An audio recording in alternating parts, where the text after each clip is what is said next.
자, 여러분 안녕하세요. 오늘 우리가 같이 한번 제대로 파헤쳐볼 작품은 바로 연암 박지원 선생의 광문자전입니다. 고전소설인데 이게 진짜 재밌어요. 왜냐하면 우리가 보통 생각하는 영웅 있잖아요. 그 생각을 아주 그냥 확 뒤집어버리는 정말 파격적인 이야기거든요. 그러니까 오늘 한번 귀 쫑긋 세우고 따라와 보세요. 오늘 우리가 어떤 순서로 살펴볼지 한번 볼까요? 먼저 우리의 주인공 아주 특별한 거지 광문을 만나볼 거고요. 그 다음에 두 가지 사건을 통해서 이 사람의 진짜 마음이 어떤지 들여다볼 거예요. 그리고 이 사람의 생각이 얼마나 시대를 앞서갔는지도 알아볼 거고요. 마지막으로는 작가가 이 소설을 왜 썼는지, 그 진짜 의도를 파악하고 이게 오늘날 우리에게 어떤 의미가 있는지 생각해 보면서 마무리하겠습니다. 자, 그럼 첫 번째 이야기부터 시작해 봅시다. 여러분, 보통 고전소설 주인공 하면 어떤 사람이 딱 떠오르세요? 아마 다들 비슷할 텐데 엄청 잘생기고 똑똑하고 집안도 빵빵하고, 그렇죠? 맞아요. 바로 그런 완벽한 주인공들을 우리가 사자성어로 제자가인이라고 불러요. 재주 많은 남자와 아름다운 여자. 소설이니까 그럴 수 있죠. 그런데 조선 후기에 아주 유명한 실학자였던 연암 박지원 선생은 이런 맨날 똑같은 주인공이 좀 지겨웠나 봐요. 그래서 작가가 파격적으로 선택한 주인공이 누구냐? 바로 광문이라는 이름의 거지입니다. 묘사만 봐도 기가 막혀요. 외모는 극치 못생겼고 입은 주먹이 2개나 들어갈 만큼 크고 말도 어눌했대요.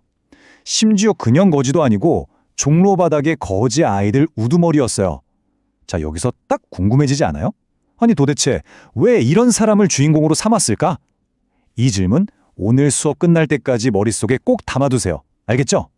자, 두 번째 파트로 넘어왔습니다. 광문의 진짜 모습은 그 누더기 같은 겉모습이 아니라 그의 행동에서 드러나거든요. 아주 중요한 사건 2가지를 통해서 광문이 어떤 사람인지 같이 한번 확인해보죠. 첫 번째 사건은요, 눈이 펑펑 내리는 엄청 추운 겨울날에 시작됩니다. 다른 거지 아이들은 다 동냥하러 나갔는데 광문은 혼자 남아서 아픈 아이를 돌보고 있었어요. 그런데 광문이 아픈 아이에게 뭐라도 먹이려고 잠시 나갔다 온 사이에 아이가 그만 죽고 말아요. 동냥에서 돌아온 다른 아이들은 이걸 보고 광문이 아이를 죽였다고 오해를 한 거죠. 그래서 광문을 막 때리고 쫓아내버립니다. 와, 진짜 억울하겠죠? 그런데 광문의 행동은 여기서부터가 진짜입니다. 쫓겨났는데도 불구하고요, 몰래 그 아이들을 따라가서 애들이 다리 밑에 버리고 간 아이의 시신을 수습해서 양지 바른 곳에 잘 묻어줘요. 이 광경을 처음부터 끝까지 우연히 지켜본 한 집주인이 있었어요. 그 주인은 광문의 행동을 보고 깜짝 놀랍니다. 저 사람이야말로 진짜 의리가 있는 사람이다 라고 생각한 거죠. 바로 이 행동 하나가 광문의 겉모습 뒤에 숨겨져 있던 그 사람의 진짜 됨됨이를 보여주는 결정적인 장면이 된 겁니다. 광문에게 완전 반한 이 집주인이 그를 어떤 부자 약방의 일꾼으로 추천을 해줘요. 그런데 거기서 또 한 번 광문의 인품을 시험하는 사건이 터집니다. 어느 날 약방에서 돈이 싹 사라진 거예요. 주인은 누굴 의심했을까요? 그렇죠. 당연히 얼마 전에 들어온 거지 출신 광문을 의심할 수밖에 없었겠죠. 그래서 며칠 동안 광문을 의심의 눈초리로 지켜봐요. 그렇다고 막 다그치진 않고요. 광문은 분위기는 싸운데 자기가 왜 의심받는지는 전혀 모르니까 그냥 하던 대로 묵묵히 자기 일을 열심히 합니다. 며칠 후에 진짜 돈을 가져간 주인의 처조카가 나타나면서 모든 오해가 풀리게 되죠. 진실을 알게 된 약방 주인, 정말 얼굴이 화끈거렸겠죠? 그래서 광문에게 이렇게 사과를 합니다. 나는 정말 속이 좁은 소인배다. 당신 같은 장자, 즉 덕이 놓튼 어른의 마음을 다치게 했으니 내가 무슨 얼굴로 당신을 보겠는가. 여러분, 이 장면이 진짜 중요한 포인트예요.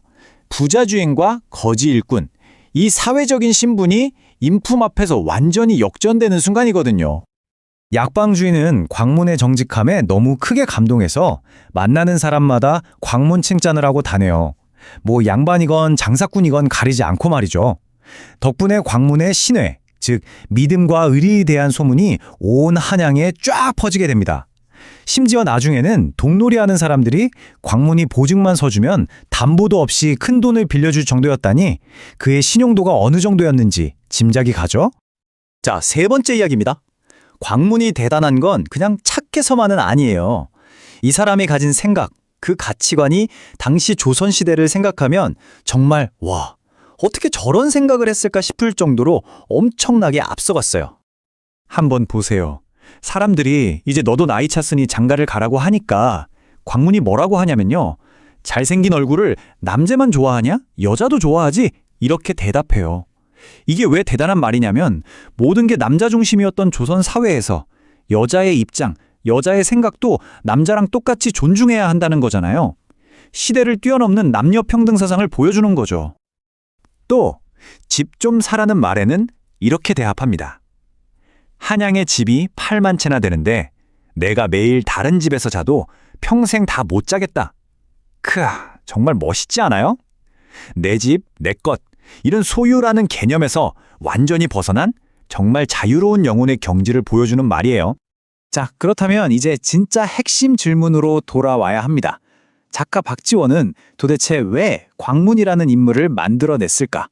작가가 진짜로 하고 싶었던 말은 뭘까? 그 답은 바로 박지원이 살았던 시대에 있습니다. 박지원은 조선 후기를 대표하는 실학자였죠. 실학이 뭐냐면 뜬구름 잡는 이야기나 겉으로만 번지르르한 형식 같은 거 비판하고 진짜 백성들 삶에 도움이 되는 실용적인 걸 중요하게 생각했던 학문이에요. 그러니까 사람을 평가할 때도 저 사람이 어느 집안 출신이냐 이게 아니라 저 사람이 실제로 어떤 행동을 하고 어떤 인품을 가졌냐 이게 훨씬 중요하다고 본 거죠. 바로 이거예요. 작가는 진실함, 믿음, 의리 같은 내면의 가치를 가진 거지 광문과 겉으로 보이는 체면이나 명분, 위선에만 목숨 걸던 당시 양반들을 딱 대비시킨 겁니다. 결국 광문이라는 멋진 주인공을 통해서 말로만 도덕군자인 척하던 양반 사회의 가짜 모습을 아주 날카롭게 꼬집고 싶었던 거죠. 그러니까 광문은 그냥 주인공이 아니라 작가가 생각했던 진짜 인간다운 인간의 표본이었던 셈이에요. 자, 이제 마지막입니다. 광문자전은 그냥 옛날에 이런 사람이 있었대 하고 끝나는 이야기가 절대 아니에요. 200년도 더 지난 이야기인데 지금 우리에게도 아주 묵직한 질문들을 던지고 있거든요. 첫 번째 질문. 여러분, 우리는 지금 다른 사람을 볼 때 무엇을 가장 먼저 보나요? 그 사람이 입은 옷, 다니는 학교, 사는 집, 직업. 이런 겉모습으로 그 사람을 다 판단해버리진 않나요? 아니면 광문처럼 그 사람의 눈에 보이지 않는 진실함이나 의리 같은 걸 보려고 노력하고 있나요? 한번 스스로에게 물어보세요. 그리고 두 번째, 우리 인생에서 진짜 가치 있는 건 뭘까요? 통장에 찍힌 돈의 액수? 아니면 남들이 알아주는 사회적 지위? 물론 그것도 중요할 수 있겠죠. 하지만 눈에 보이지 않는 것들, 예를 들면 친구와의 믿음, 정직함, 어려운 사람을 돕는 마음, 이런 것들이 어쩌면 더 소중한 가치는 아닐까요? 그리고 마지막으로 어쩌면 가장 우리 자신을 찌르는 질문일지도 몰라요. 만약에 오늘 우리 주변에 광문처럼 허름한 옷을 입고 좀 어눌하게 말하는 사람이 나타난다면 과연 우리는 그 겉모습 너머에 숨겨진 그 사람의 위대한 가치를 알아볼 수 있는 눈을 가지고 있을까요? 이 질문에 대해 한번 깊이 생각해보는 시간이 되었으면 좋겠습니다. 오늘 수업은 여기까지 할게요.